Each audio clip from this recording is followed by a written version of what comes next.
All right, everybody. Welcome to the Two Dudes One Up Gaming Podcast. My name's Ian, And I am Chris. and we're here to talk about all things gaming this week. This is episode one because the previous episode one is a myth and doesn't exist, and we are going to start off this week just shooting straight from the hip. How are you doing today, Chris? I'm doing all right. I'm doing okay. I got back from a week-long programming conference, so I'm just getting over my jet lag. I woke up late today, and then I took a nap after that, so I think we're okay. But Nice. I too just woke up from a nap about 20 minutes ago, so I'm still in the process of kind of waking up post this evening nap. I've got a nice glass of water here with me. You drinking anything on this Monday night? I have a bottle of water, and I've also got some Coney Island hard root beer. Ooh, My favorite beer on earth. So nice. hard to That come is by, just because places stopped carrying it. Specifically, nice. Publix. Screw you, Publix. Okay, so just because you guys don't know, I'm a 34-year-old male. I work in the pro audio visual industry. I do corporate shows and festival, concert, all that kind of stuff. I'm a lighting and video guy. Chris, you're a developer, right? That's true. Yes, I push buttons and then computers obey my commands. Yeah, so. Nice. So hopefully we both have we have interesting perspective from multiple angles in the video game industry, this crazy video game industry. Yeah. So games that are being released this week, it's a pretty slow release week compared to last week that had a bunch of awesome games that came. I think with some of the highlights from last week, I think Kirby's Dream Alliance came out for the Switch. I've been playing Ni no Kuni 2. There was Sea of Thieves came out, and we all know about Sea of Thieves and how everyone's been complaining about that one. So I think your opinion on this, Chris, everything has been vindicated for you. Microsoft released it. Oh, have you not heard? People were I have no idea what's going on with Sea of Thieves because I just don't care. Fair. Everyone's just complaining that it's not a $60 game. People were complaining that they feel like people are just paying for people are complaining about how everyone's kind of paying top dollar for what is really like an alpha or beta release or early look at a game, and then as the game goes on a year or two later, it kind of develops into a full game. So people are complaining about the $60 price tag. They're saying it's probably worth no more than $20. And while fun, it's just very, very repetitive. So I haven't gotten the opportunity to play it. I know you have no intentions to play it. I'd like to play it. I'm not going to buy it from the Windows Store. That's fair. But back to this week's worth of games. Again, yeah. it's a slow release week. The Nintendo DS, they're getting a turn-based RPG called The Alliance Alive.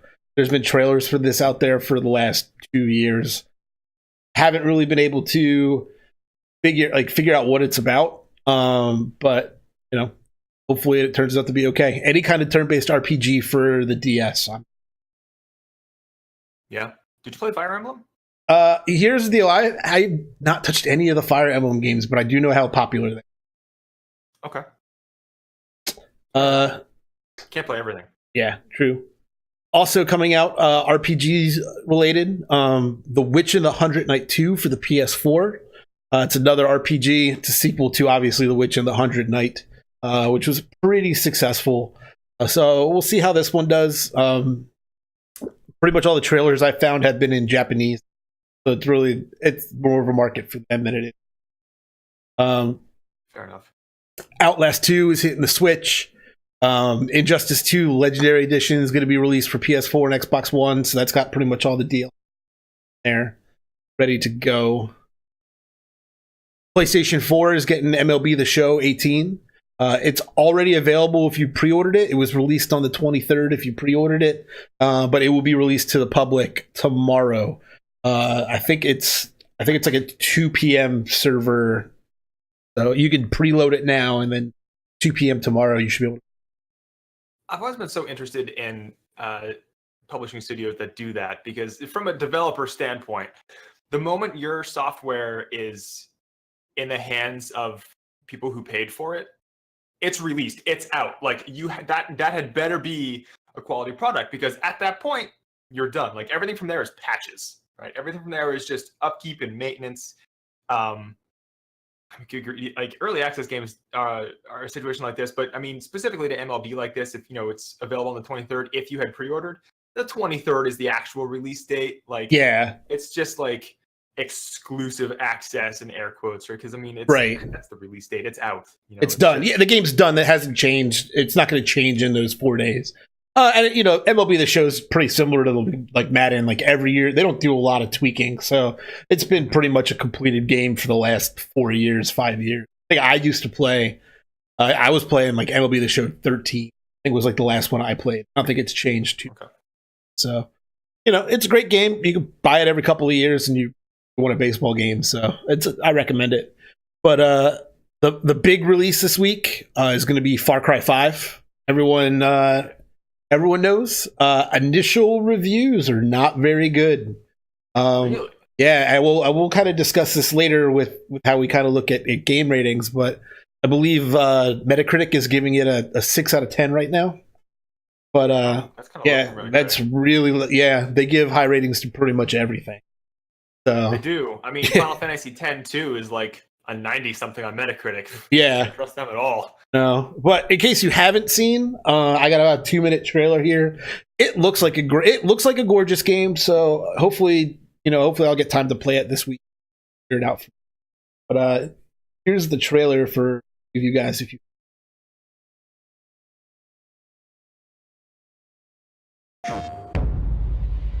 We must atone. Something is coming. You can feel it, can't you? You can feel that we are creeping towards the edge. I know that you are out there. And I know that you are in pain. But my children, I'm here to tell you that suffering is a choice, and you can choose a better path. We want you, we accept you, and we will take you, willingly or not. And some of you may fight, but in the end, you will thank us. I am your father, and you are my children.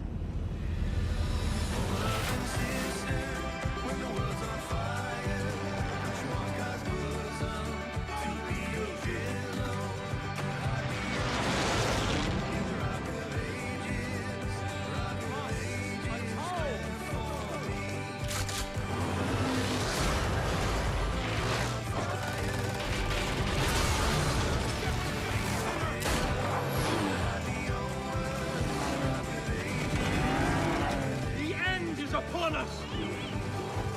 I shall lead you to the gate. For you are my children, and I am your father.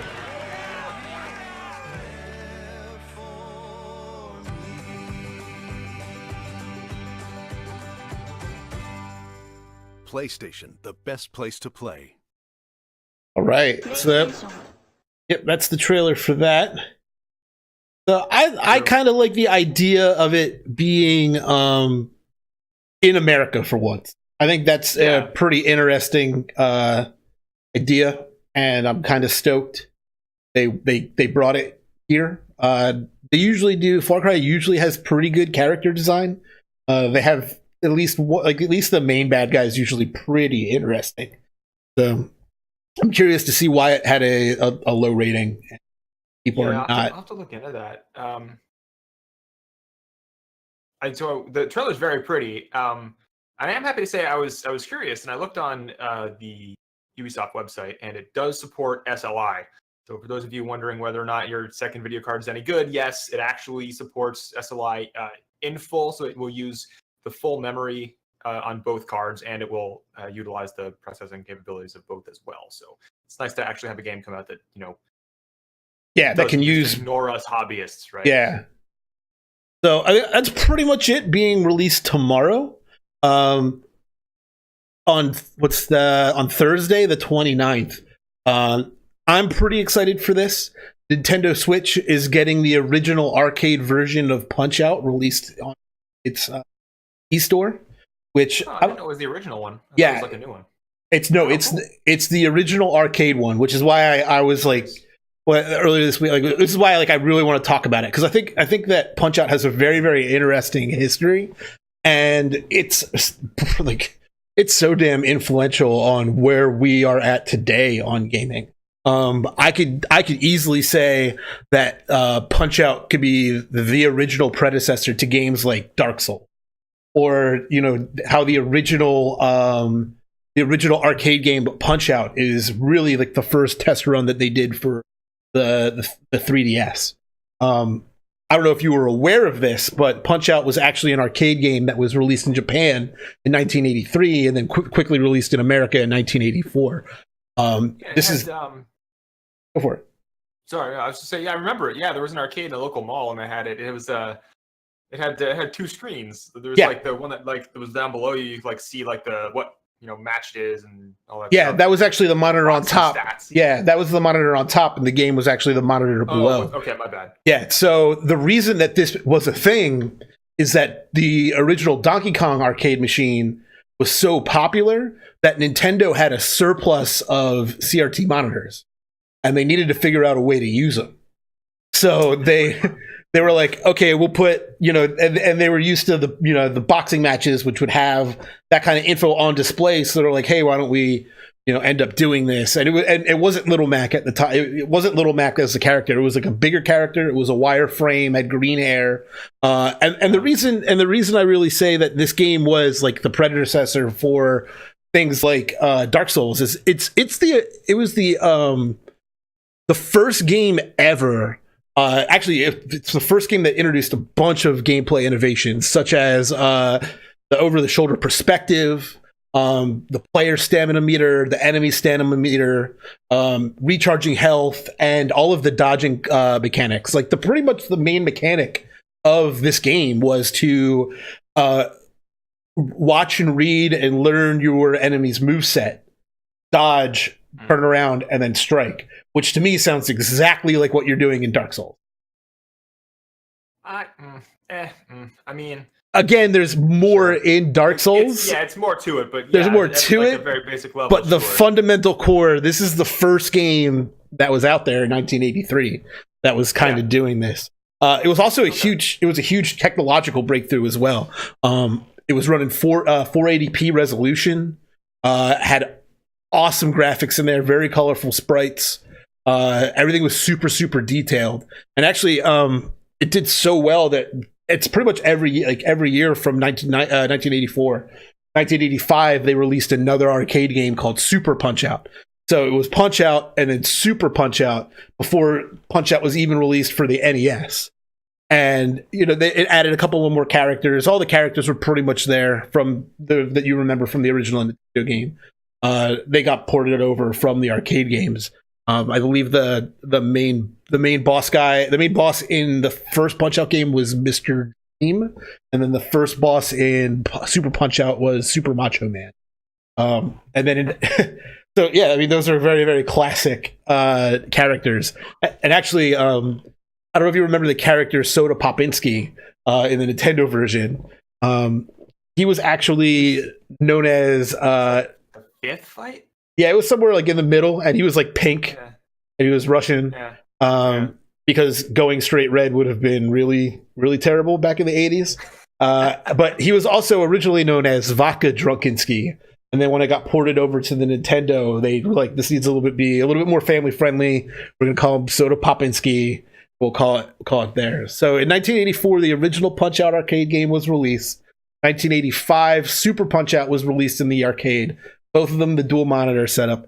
And in 1986, the third arcade game of this quote unquote series, which was just called Arm Wrestling. It's technically considered part of the franchise because a couple of characters come over. I think Bald Bull is known as he's wearing a mask, known as Mr. X. something like that. And it's the same format of game. It was just arm wrestling instead of boxing. So what's important about this is arm wrestling in 1986 was actually the last arcade game that Nintendo ever released. Well, that like never like fully went out there and created and developed. I think later on they had like their NES Play 10 machine. When it came to building an actual game for the arcade, that was the last one that they did before diving completely into the Famicom and the NES system. So, and that's so right about when home console started overtaking arcades. Yeah, exactly. So, I mean, that's just the history of Punch-Out before we even got to the console. They knew originally that it was going to be a problem porting it over.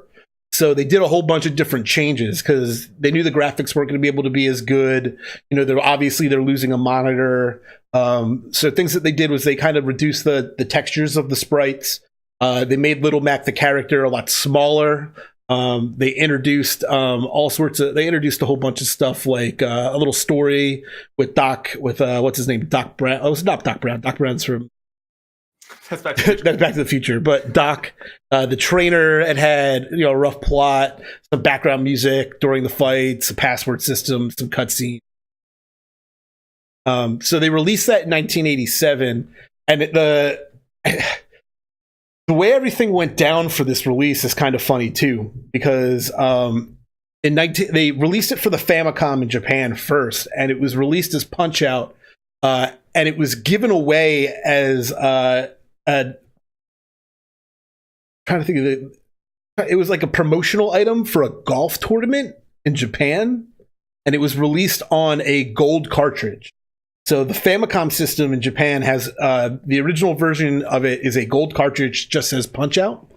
And during that time as well, after the release of the gold version, but before the Nintendo version for in the US was released, the former president and founder of Nintendo of America, Minoru Arakawa, had attended a boxing match featuring Mike Tyson. And this was before Mike Tyson was champion. And he thought he was so powerful and he was so skillful that he absolutely wanted to use Mike Tyson to help sell this game.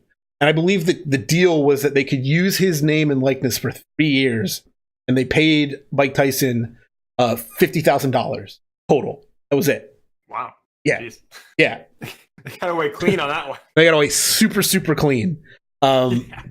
So he said yes, obviously. And then it was branded originally in America as Mike Tyson's Punch-Out.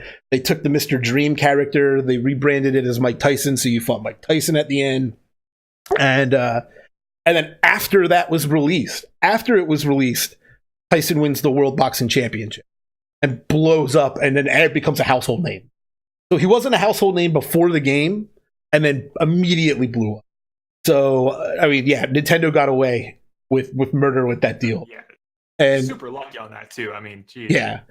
So I mean, for like an up and coming boxer, $50K is like that's a year's salary. You know? That's good. That's a good amount of money back in the 80s for sure. Yeah, yeah. But it was actually, I think it was considered one of the largest deals that Nintendo has ever done at that point. And it was absolutely, it blew up. It became the game that everyone knows and loves today.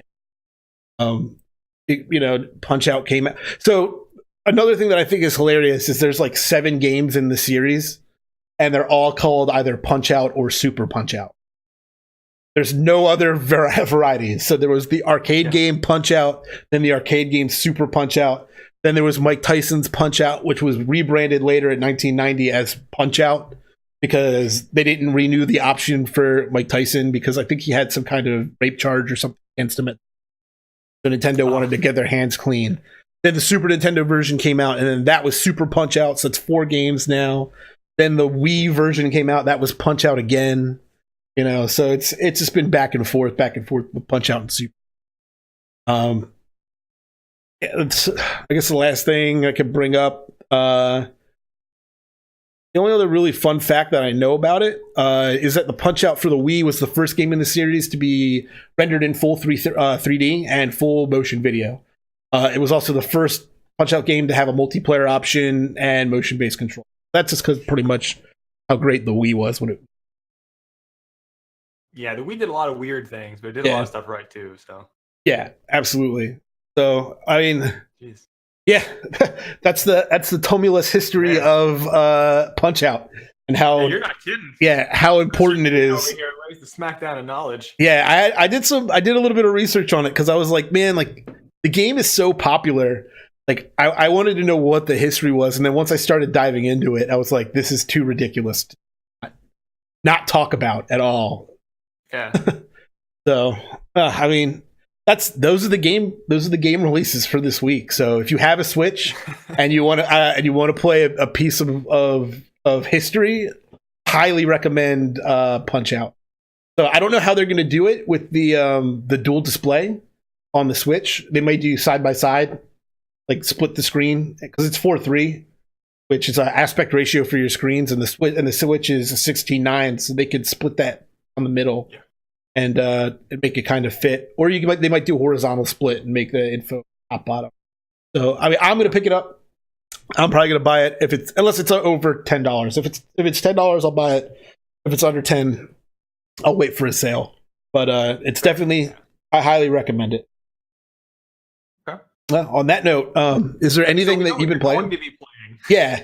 Have you been playing anything this week? Me personally, I mean, Ni no What do you play?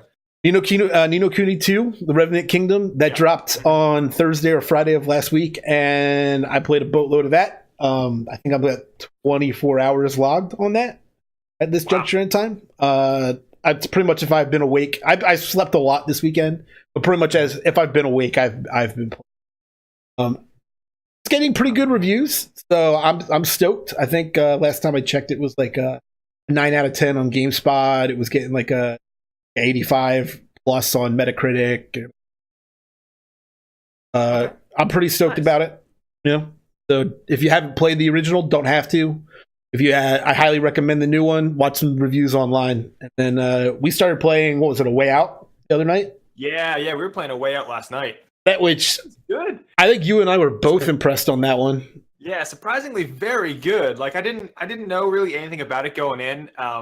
Like I saw the trailers and stuff, but like the first thing they did in the game was like they split the screen down and you start in like different places. So like obviously we're controlling one, but it's split screen even over the internet, which is really cool. Yeah. They do this whole thing where like if a cinematic event happens to like slide the screen over to like make more room for the more important thing happening, or like they'll fade in and out for different transitions and stuff. It's really cool. I was very impressed with it. Yeah, The story and itself is also pretty solid. I like the characters. So. yeah, the characters are super interesting.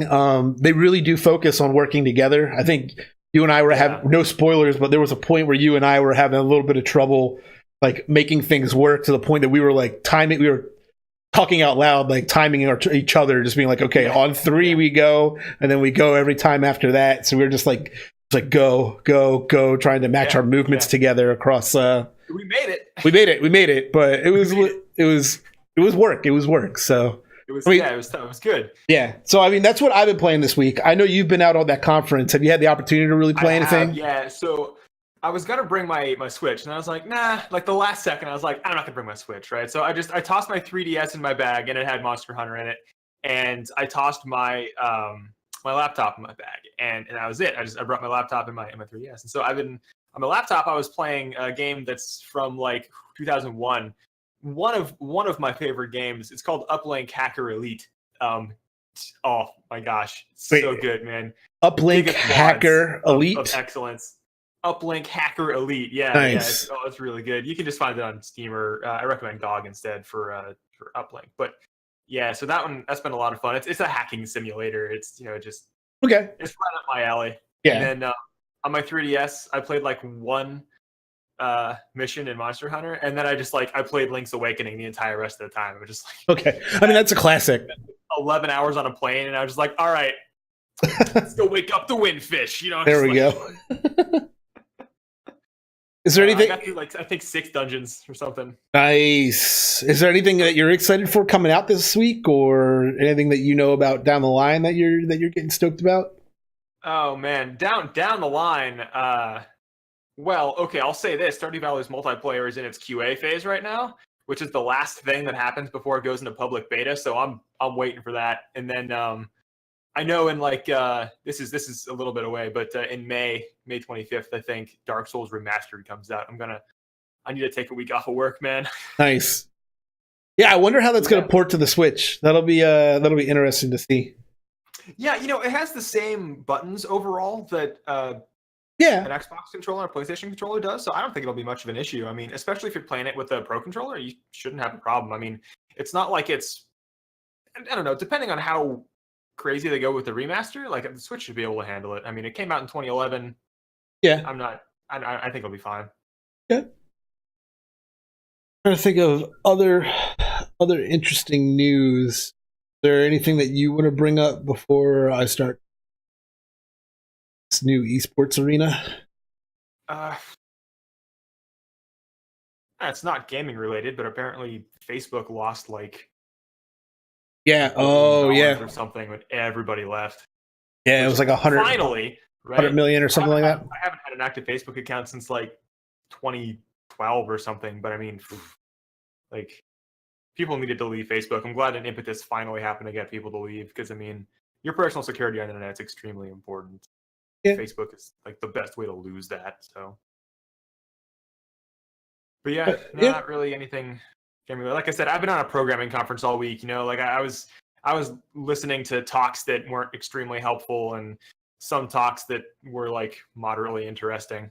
So I've been kind of away from games for a while, but okay, yeah, cool. It's still important to know about the Facebook stuff for sure. I do know, talking about the Switch stuff again with that firmware update that we discussed on the episode that does not exist. I know you. It's a myth. Yeah, it never happened. It never happened. There was no episode.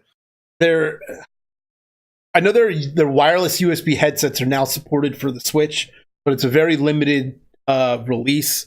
There's a link somewhere. I will try to make sure that it's in the Discord, and I will probably try to make sure that it's in the description on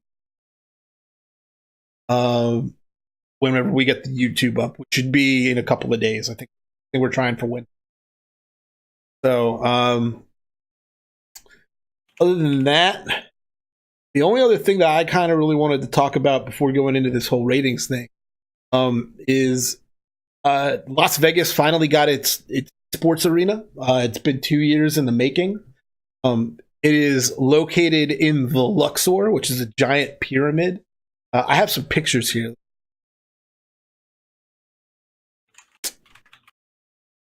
Second.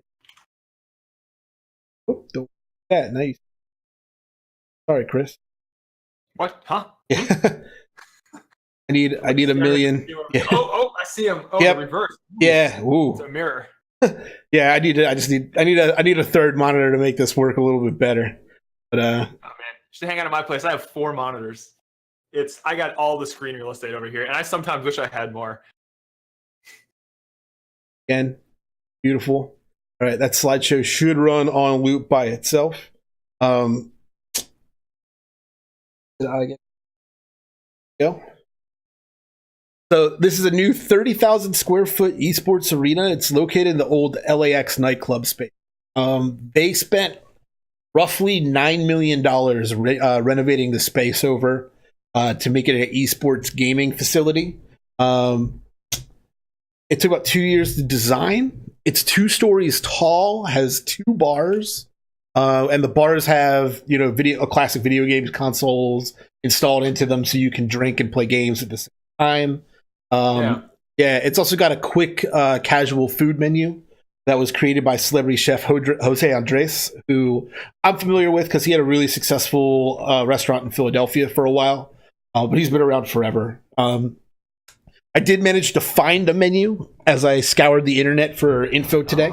Yeah, it's pretty gamer friendly. I guess they designed this to be super gamer friendly, so it's a lot of chopstick friendly sushi rolls, poke rice bowls. They got a couple of flatbreads, things that aren't so greasy, that kind of stuff. I think there's like a couple of salads. Nothing is like obscene. I think everything's probably around like $12 to $15 per menu item. because it is Vegas, it's open 24/7 to the public. It's an all ages space, which is crazy, kind of crazy for a place on the Strip. So I know Vegas rules that if you're under 17, you need to have an adult with you at all times, but you can be there. And under 21, you need an adult after 9 p.m. because that's just the way things work in Vegas. It's everywhere. It's not specific. It has a history of gaming display / museum as you walk in. And I think it costs like $20 to $30 to get a 24-hour gaming pass. So you can go in and play games on all the computers that they have set up. They do tournaments. Beyond just the esports stuff. I think the big release thing is they did a Super Smash Brothers tournament that was open to the public. It was like a $15 entry registration fee to get in. And I think there was a little bit of cash money available for... I'm trying to think if there's... Looks like the... So I'm just going to physically rotate through them myself. I'll hit it. Click those buttons. Yeah. So, obviously, as a production guy, they went all out. They got a bunch of really nice fixtures. They put LED walls all over the place. $9 million is nothing to scoff at.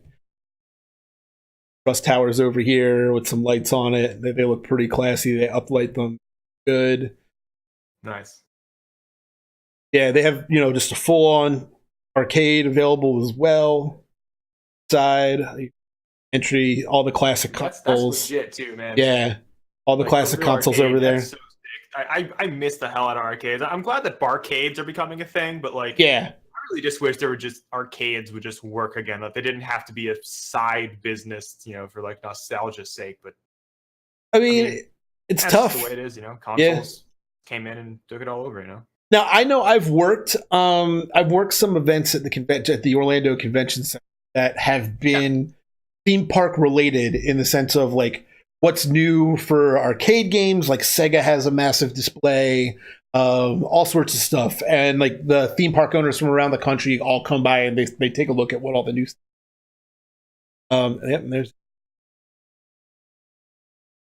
I'll go back.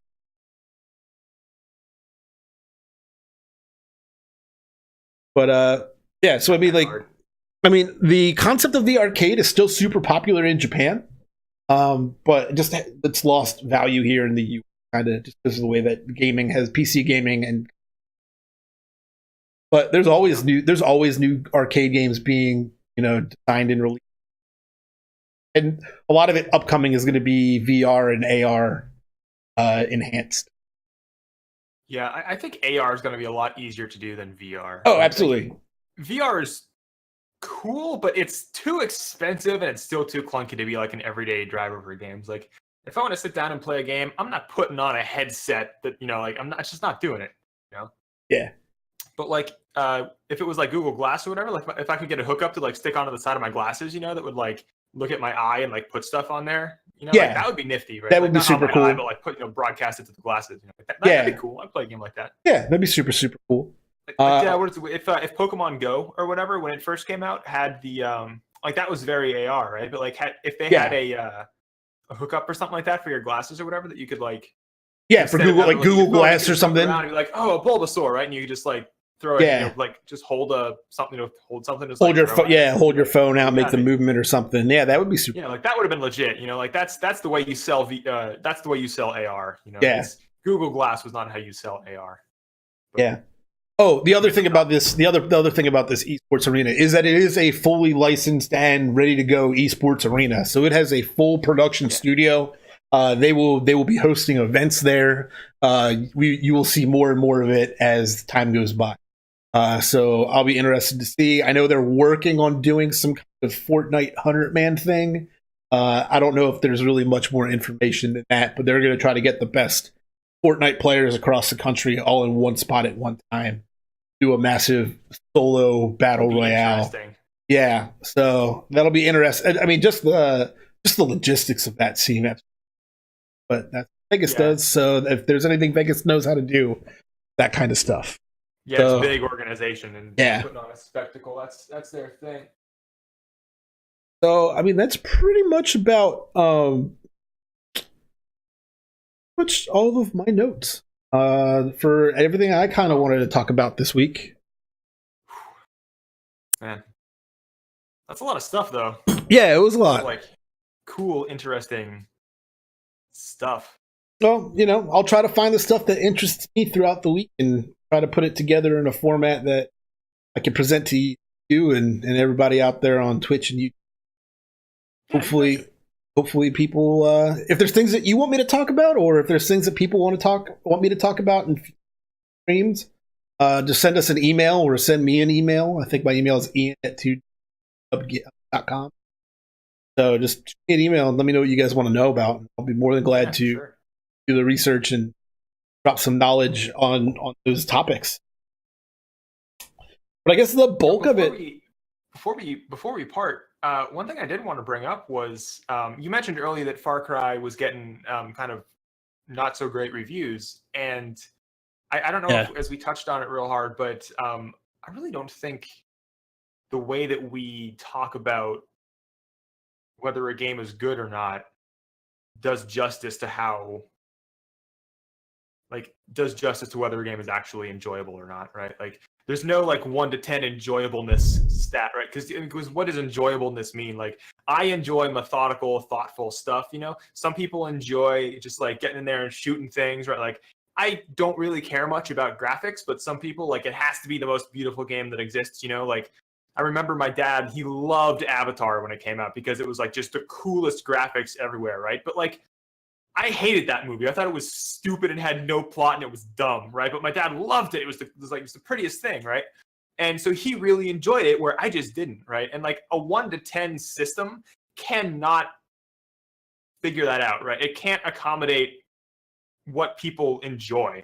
So you end up with people trying to break down multiple segments, well, here are the graphics in 1 to 10, and here's the plot in 1 to 10, and here's the gameplay from 1 to 10, and blah blah blah. And it's well, that's still I understand that it's very easy to give someone a number, right? And say, this game is an 8, and people will say, oh, okay, so I don't know, maybe 8 out of 10 people will enjoy it. Or maybe out of 10, maybe it's a measure of quality, right? Maybe this is actually how good the game itself is. But you really can't do stuff. I know in my own example, a lot of people hated No Man's Sky, right? Yeah. Hated it. I love that game. I thought it was so much fun. I didn't play it for a very long time. I think I had maybe 50 or 60 hours, which I guess is a pretty long time.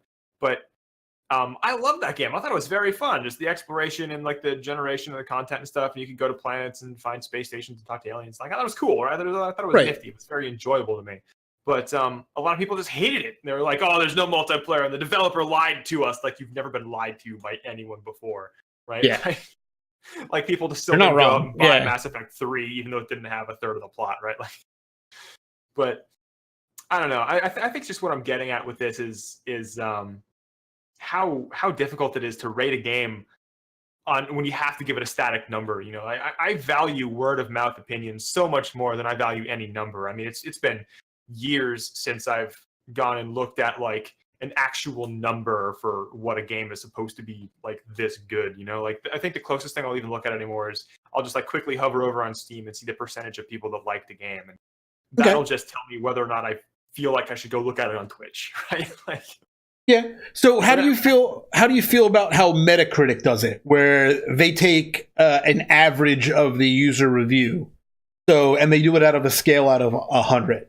So people give it a rating 0 through 100. Obviously, 100 is the best, 0 is the worst, and then they average up all the critic reviews, and that's how they get their overall number. So as the Far Cry 5 reviews have been coming out now, I guess it started off with a bunch of poor ones. When I looked at it earlier, it was at 65, but now currently it's at an 81. So it's gone up into what I consider 85 on Metacritic to be you should probably play this, and anything over 80 to be kind of maybe I'll wait for it to go on sale, but it's worth a play. And that's just knowing over time how their games have been kind of. So how do you feel about how they do it, taking the average of a bunch of different opinions? Well, the way that Metacritic does it is the same way that Steam does it. If you hover over any review system on Steam, it'll say, X% of players rated this positively or rated negatively or whatever. And I think in Metacritic, they do break it up into at least two segments of that. There's the professional reviewers get their own score system, and then the user reviews get their own score. Yeah, and I know the main number is done off of the professional. The user is not. The main number is off the professional critics. Yeah. And it's funny too, because if you go and you look at Final Fantasy X-2, the professional reviews are a 93 or 94 or something like that, but user reviews are significantly lower. Yeah. But no, I think in general, it's not an easy problem to solve. In order to say whether or not a game is good, and just kind of poking back towards what I was saying about just watching gameplay videos on YouTube or watching people stream on Twitch. I think it's so much of a better method to get the word out about a game in terms of just convincing someone whether or not you want to buy it. And I think it has an impact on the speed that someone buys a thing as well. So we're starting soon. Yeah, that's my bad. I'm trying to edit stuff. Trying to edit stuff on the fly, and it's not working out. No. We should be good. Man, is there a game review company I don't trust? I think all of them. And it's not that I actively distrust them. I think it's that I don't trust them, right? It's not that I think they're trying to be purposefully malicious, although there are a couple of them that I know to take money for better reviews, but and I won't go into those, but I think anywhere that you can watch someone play a game or get a firsthand experience is much better. And I briefly mentioned this one with Twitch, but I think when you watch a game on Twitch, you're watching somebody who you want to be watching. So, and the people that you watch on Twitch are usually the people who kind of mirror your own opinions. They're the same they play the same type of games that you like to play, right? They maybe sometimes, they'll venture out and try new things, but that's all a good way to expose you to new games, right? And so when you watch something on Twitch, you're seeing somebody who has a vaguely similar enjoyment of games, I think, as you do. And to hear them say, "Oh, this game is good," or "Oh, this game is bad," is much more influential than to go to IGN and see, "Oh, it has a 7.4."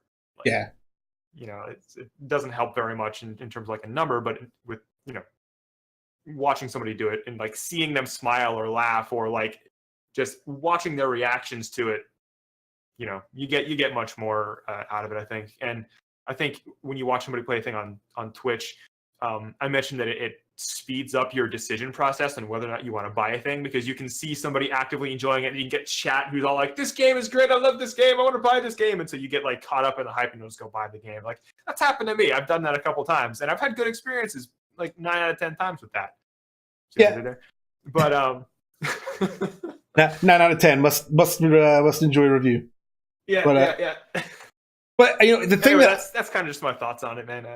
The thing I hate the most about online game reviews is the 30-minute YouTube single game why you must play this, or and every YouTuber does it, and it's easy content to make, or top 10 reasons why you should play this game, and it's 30 minutes long. And I'm like, if I want a review of a game, I want a 5-minute, just I don't need you to explain everything. Just give me the format of the game, how it compares to other games of that format, and I'll have a much better idea on whether or not I'm going to want it. If you just come out and you say, hey, for example, Ni no Kuni 2, this is a RPG. It's not turn-based. It's time strategy. It's got a bunch of other functions that there's some city building to it. There's character development. All sorts of things that are fairly standard. Now, I would compare this to be on par. It's not the best game, but it does everything well. It doesn't do anything great, but it does everything well. And then, take the review from that. That's all you really need to know at that point. Whether or not you're going to enjoy it or not is going to be just your experience with the game as you play it. Yeah, like a YouTube video is a very good mechanism to convey the like kind of an informational situation on a game. Like, Yeah. here's a genre, here's the basic character setup, here's kind of a really fast synopsis of the plot. Like, here's whether or not you enjoy this thing could be fun or this thing might not be or whatever. But like, yeah, it's like, just tell me about the game. Don't tell me if it's good. Tell me about the game. Like, knowing about something helps me decide whether I want to buy it much more than hearing somebody's opinion about it, right? Like, at least in terms of YouTube. Yeah, and I guess where my complaint is that those videos get really long-winded, and they don't need to be extremely long-winded. You can knock that out in 5 to 10 minutes, where these guys spend like 25 to 30 minutes. So, and I don't know if that's my attention span. But, hey guys, this is 5 people, 1 game, and we're reviewing XYZ game. And don't forget to smash that like button and hit that subscribe button and join the alert club. And hey guys, Stunt Mustard, it's your boy Stunt Mustard here. Right now, so you gotta hit that button. Just like come on, let me just give me the content. Yeah. So, I mean, I get it. You got to do what you got to do to promote your channel. Off your video right there. Like, if you open a video and like 5 seconds in, there's not some content, like, I'm out. I don't want it. Yeah. Leave all that stuff for the end of your video, because the people that are more likely to subscribe to your channel are going to be the ones that watch that video all the way. Yeah. So, plus, if it's at the end, I can skip it, not miss your content. Yeah. So I guess like otherwise on like game review companies that I don't trust, like again, I don't really trust a lot of them, but I do like Steam's review system. I like Metacritic. And then I'll just generally look at GameSpot and IGN just to kind of see if they're all remotely around the same point. And that's kind of how I look at games. Do you think that there's a better standard that we could get to? Instead of like this out of 10 or out of 100 system? Like, yeah, I do. And I don't know whether it's going to appeal to most audiences. I can only tell you this from my opinion, right? Okay. I can't obviously represent everyone, but the best way that you can sell a game to me is there are basically just 3 steps to it. 1, tell me informationally what is the game. What genre is it? What mechanics does it use?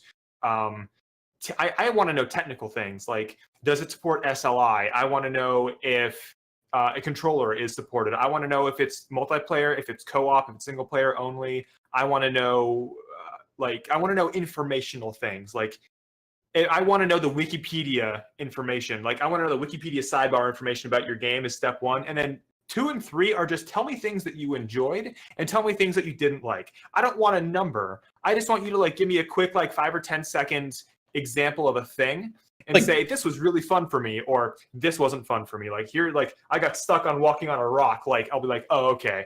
And then and then somebody will, maybe they'll say, oh, well, here's this situation here where like I'm on top of a dune buggy and I like go off of this cliff and like the game freaks out in physics, throw me 300 feet up in the air, and then like a missile goes off over here and I fly off the map. I'm gonna be like, that's awesome, right? Like, I want to see that again, So okay. Just, tell me what was fun and tell me what wasn't fun, and then just tell me information. That's how you sell me a game.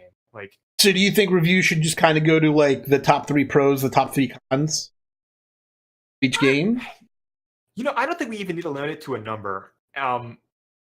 And again, I think it's solely dependent on how big the game is. Like, if it's, if you're reviewing Stardew Valley, maybe like 3 or 4 on each side. But if you're reviewing something like Far Cry, then go for like 15. I don't know, Stardew Valley is not a fair comparison. Of like a very short game, right? Like an RPG Maker game or something like that, right? Like, give me maybe 3 or 4. But if you're doing something huge like Far Cry, give me like 8 or 9, or like just however many that stick out to you. Like the biggest.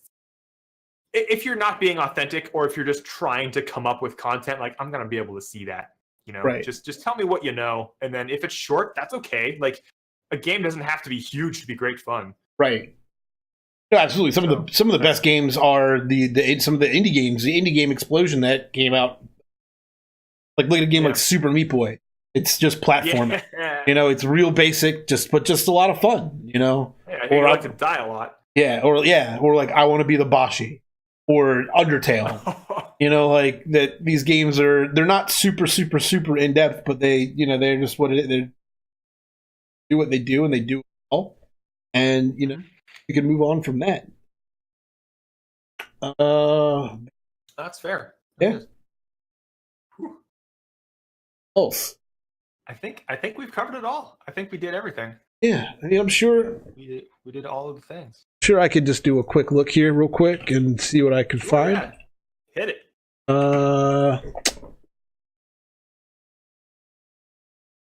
Take a look here.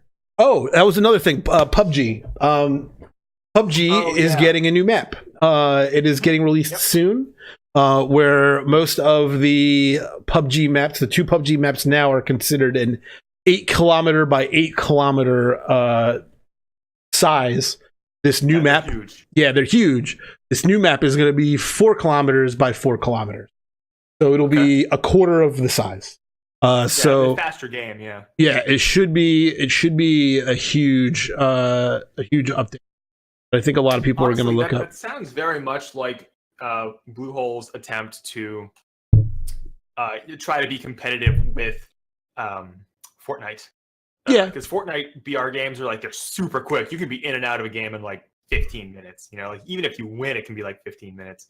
And like the waiting times are shorter. It's, I don't know. The map is smaller, so it's quicker. Yeah. They're trying to get in on some of that action.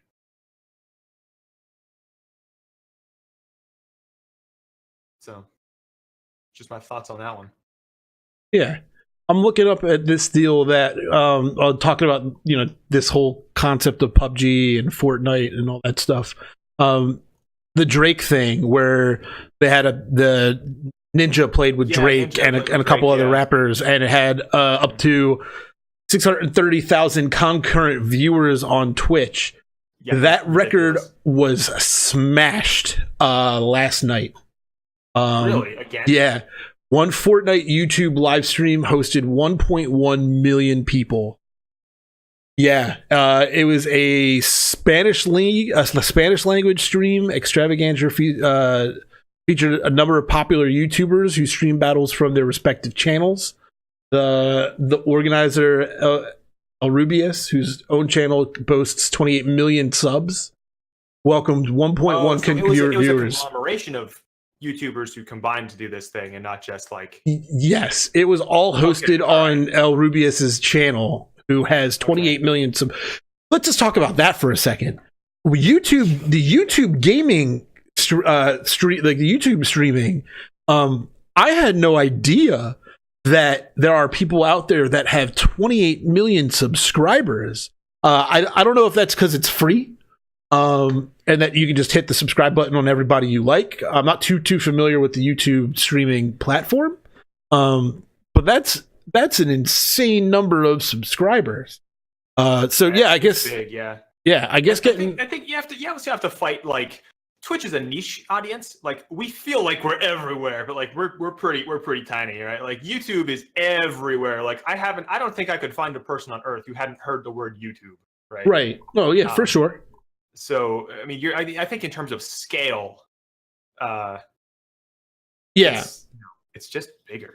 But that's a huge number of people, and to get, I don't know the number of how many YouTube gaming streamers got together for that, but I mean, if you got like 15 or 20 people who had, like 20-30 million followers or subscribers on YouTube, you could get there. Yeah. Especially because YouTube gaming live streams on YouTube get like highlighted at the top of your homepage, I guess, when you go to YouTube, if it's something that you're like marginally interested in. So even if you're not a big fan of one particular streamer, but like you've watched videos in the past like week or so that have been about PUBG or whatever, and then there's like a PUBG live stream that's big, YouTube will just like shove that in your face, Yeah.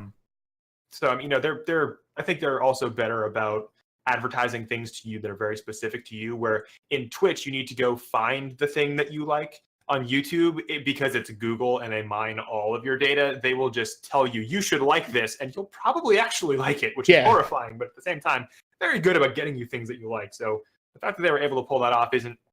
So just to put this in perspective, just to put this 1.1 million viewers number into perspective, the NBA Christmas Day game, which is usually a pretty big game, they get about 10.1 million viewers. And that's a game on a day that everybody is off with family, probably have the television on in the background, and they're still getting 10.1. They're getting 10.1 million viewers for this game, where this live stream did 1.1, did a tenth of those numbers on a Sunday night. You know, I think that's absolutely insane, and I think we're getting close to the point, and maybe in a couple of years, where those numbers are going to skyrocket even more. They might hit double-digit millions, I think, in 2 to 3 years. Be insane. Oh, for sure. Yeah, esports is a fascinating thing to just look at in general, and maybe we can talk about this more in depth one day. But everyone that I have spoken to about esports, I have never heard someone outright dismiss it. Which you would think that there would be people who'd be like, I don't want to look at those video game things, right? And maybe it's because I don't speak to enough people over 50, right? But at the same time, like, you know, I know several people in my life who, like, I would be hanging out. So one of the things I like to put on weekends, I'm not like a big Heroes of the Storm player, but I used to play. And obviously not like professionally, or like I wasn't, you know, really good or anything. But I mean, at least I know how to play the game. And so one of the things I really like doing is I like throwing HGC, the Heroes Global Championship, up on weekends. I'll just throw it on a Twitch stream on my living room and just leave it on. And I've had some people come over while it was on, and they're like, hey, what are you watching over here? And I'm like, oh, it's HGC. And I'm like, oh, what's that? I'm like, oh, it's an esports thing. People play a game and they have rows and they're trying to, you know, take over each other's sports. And I'm like, oh, that's, and like, they've never seen anything like this before. It's new. It's fascinating to them, right? And so it's this whole new type of sport. And people are like, what is this cool thing? You know, and they just check it out, and they really like it. Yeah, I'm excited to see esports grow. I think that's great. The Overwatch League is getting big. I still can't believe Blizzard threw like however many millions and millions of dollars to make that thing happen. Like, a team in every state, all of a sudden, just boom, one year, here it goes. Like, the NFL didn't start up overnight, but Blizzard Esports started up like overnight with the Overwatch League. It was unbelievable. I think it was, what was it, 18 months from concept to let's do this. Yeah, it was fast. Yeah. Well, I know a lot of cities had to put money down. I mean, their World of Warcraft money alone, they could. Yeah. Yeah, absolutely. And this just the success of Overwatch too. You know, like that game, solid game. Yeah. You know. Blizzard knows when it comes to new IPs. Blizzard knows, and they have the money to throw at these games too. And another thing that Blizzard really has going for them is I have never seen a Blizzard game have like a bug. You know, like, they are solid as hell when they're released. I mean, I've never played a Blizzard game and had. Obviously, you have not played enough Overwatch, because that game. Okay, that game has some a little bit. All right, but my point is, Blizzard games are always like really generally very stable games. Yeah. Okay. All right. Well, is there anything else you want to wrap up on? No, I think we've just finished the podcast today for the third time. So let's finish the podcast. All right. Oh man. All right. Everybody, thank you so much for listening. We appreciate you being here. You've been a wonderful audience. So we do this every Monday at 9 p.m. Eastern.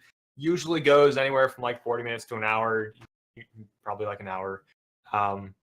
Yeah, so we're right here on Twitch. We're going to start having these videos over on, they'll be available on our YouTube channel. They're going to be available on Twitch VODs here. And as soon as we work out a good place to have podcasts set up, we'll have the audio available up there as well. But we've got a Discord. Have we set up our public link to Discord yet? Let us put a link to the Discord in the chat. Yeah, I'll let you manage that. All right, cool. If I keep touching things, it's going to get weird over here. We've got a Facebook, although I really don't want us to have a Facebook, but we have one because that's how we spread the word of that thing. Yeah, you have to do it. So there's that. It's not my personal info. Yeah, I mean, and you can contact us. What's the email address? Is it? Yeah, the email address is contact@2dudes1up.com. So that is the number 2, the word dudes, the number 1, the word up.com. That's where you can find us that way. Yeah. So submit anything you want. Just send stuff to us. I mean, we're gonna read it. I mean, if you have an idea of like, hey, I want to talk about this thing, like, great, we'll talk about it. Yeah. If you like, you guys are awesome. We're gonna read it and we'll thank you for it. And if you guys are like, you're the worst stream ever, I'm gonna be like, well, I'll read that. It'll be fun. Like, No, I'll read that. Yeah, I'll work on setting up the Foursquare as well this week. So we can check in and give discounts to other people who check into our Foursquare, I guess. Oh, that's right. Yeah. Oh, no, okay. I reckon Squarespace, the website design company.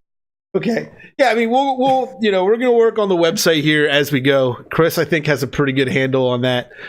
He just threw the link into the chat for the Discord. If you're not already a member, pop on in, say hello, hang out. And you can throw suggestions in on there. I know I'm usually logged in on Discord most of the day. Chris is also usually logged in for the bulk of the day. Yeah, pretty much. Yeah, if you want to throw the email address in there. Like, completely unavailable for work reasons. Like, yeah, you can get Yeah, Discord. for the most part. It's on my phone. It's everywhere. Discord's the best way to get to me. So, follow Chris on his personal stream too at average goatee. I would say Grotee. Well, I would say follow me as well, but I haven't really been streaming that much lately, so I wouldn't worry about following me. But Chris streams like I thought 3 times a week, something like that 3 now. times a week, 6 to 9 on Tuesday, Wednesday, Thursday. Yep. Cool. Playing Mario RPG this week. Nice, very cool. So. All right, you want to throw the email address into the chat real quick? And these are all links. Let me throw it in there. Yeah. Yeah, and for the YouTube people, we'll throw all this into the description as well, so you guys can have it too. Bam, there it is. Cool. Well, on that note, All right. we hope you guys have a lovely evening. We'll see you hopefully next week. Happy gaming.